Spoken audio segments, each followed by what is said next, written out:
Only a handful of atmospheric scientists can say they literally helped shape an entire sub-discipline of our field while also sharing their expertise with multiple U.S. presidents. Dr. Warren Washington, who passed away last week at the age of 88, was one such giant. Warren Washington was a world-renowned climate scientist who got his PhD from Penn State in 1964, only the second African-American to earn a doctorate in the atmospheric sciences. When he last appeared on Weather World in 2018, I asked about his recollections of his time at Penn State.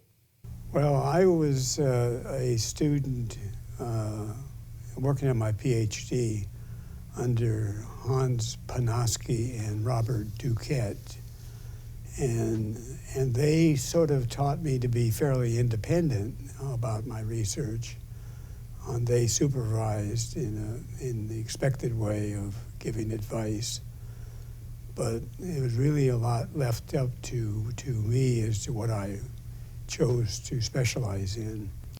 Dr. Washington began his professional career in 1963 at the then relatively new National Center for Atmospheric Research, or NCAR, in Boulder, Colorado, where he helped develop the fledgling field of climate modeling using computers, a passion he would pursue there for 5 decades.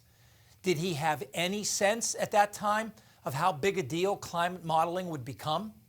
No, I didn't. I think that in the early days we were just trying to see if we can do it, and now it's more into refining these models to answer important societal questions.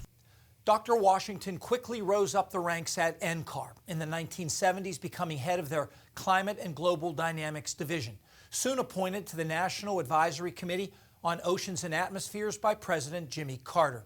He went on to advise 5 presidents on climate modeling and climate science, and in 2010, Barack Obama presented him with the National Medal of Science for his development and use of global climate models to understand climate and explain the role of human activities and natural processes in the Earth's climate system, and for his work to support a diverse science and engineering workforce.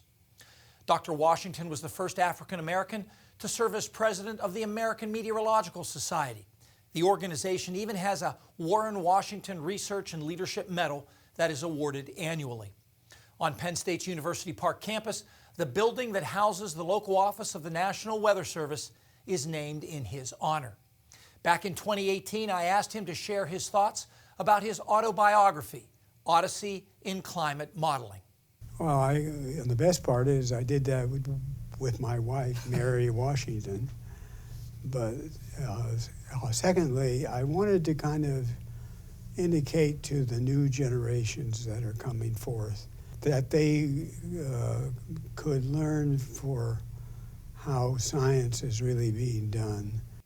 The Warren and Mary Washington Scholarship in Meteorology in our department will ensure that future generations of atmospheric scientists will continue Dr. Washington's vision.